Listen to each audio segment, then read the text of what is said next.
It's Diwali, so I will not, I'll add to the cheer and not to the gloom. We all understand the problems. The company that I work for, Radius, actually is part of the solution built around convergence. The panelists here and the industry at large has different perspectives on what convergence should be. Ours is that it should be built around the consumer, not around technology, neither around services or service providers. The bane of India has been that infrastructure is integrally wedded to services. It's only once you need a service do you start deploying the infrastructure. It's custom built for a service or a service provider, and hence it makes no economic sense to perpetuate that business model. I'll elaborate on what we do, and without getting into my company performance, what we do is we build a unified last mile around the consumer needs. Now, convergence is not only telco, it's telco, non-telco, the theme says data, entertainment, technology. When we have done projects across India, we have seen that in a modern condominium cluster, a consumer is consumed or has the choice to consume around 20 services. These could be various kinds of broadband, IPTV, DTH, OTT services. If I move towards non-telco, there's a lot of surveillance, a lot of building management services, Wi-Fi in the common areas, parking management, so on and so forth. Now imagine laying 20 separate infrastructure networks for 20 services. It'll not be cost effective. It would be cumbersome to maintain, to deploy, and by and large, it's self-defeating because it just doesn't work for the customer. I'll take an example of, the iPad is a product, but it's also infrastructure. The iPad came, and then we have, I lost count, we have thousands of applications around it. So we believe a converged solution should be built around what the consumer wants to consume, either today or across time. It should not be built for 2 years or 3 years.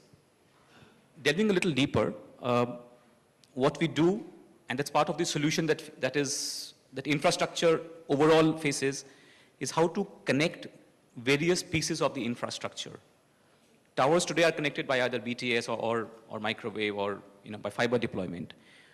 What we understand is that the world actually is converging onto IP, and the best way to carry IP is fiber, which is cost-effective, green, has a long life, so on and so forth.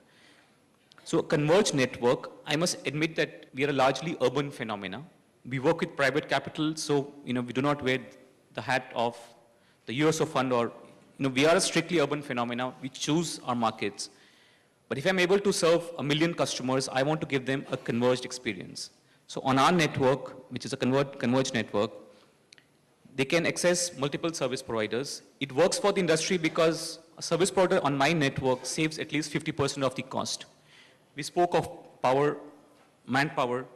A converged network, Bimal, saves cost for everybody. And it's, we've seen that telcos are happy. Non-telco services were non-prevalent. Unless you have a neutral network, the smaller services will never see the light of day. It's just too expensive. Without belaboring the point in too much detail, it's also the fact that infrastructure can create a huge amount of difference. I'll just make one short submission towards the end of my interjection. About 6 to 8 months back, most of the wireline customers were on 2 meg, 4 meg. Quietly, there's been a revolution. Today in NCR, I'll name 2 telcos, both Tata and Airtel are providing 100 megs on demand in certain sectors. I think that's phenomenal. That's how an intelligent infrastructure can change the game. It'll always be a small start, but small beginnings are often roads to much wider opportunities. So a smartly designed infrastructure is good for the consumer, it's good for the infrastructure, it's good for the telcos, it's good for real estate companies that we partner with.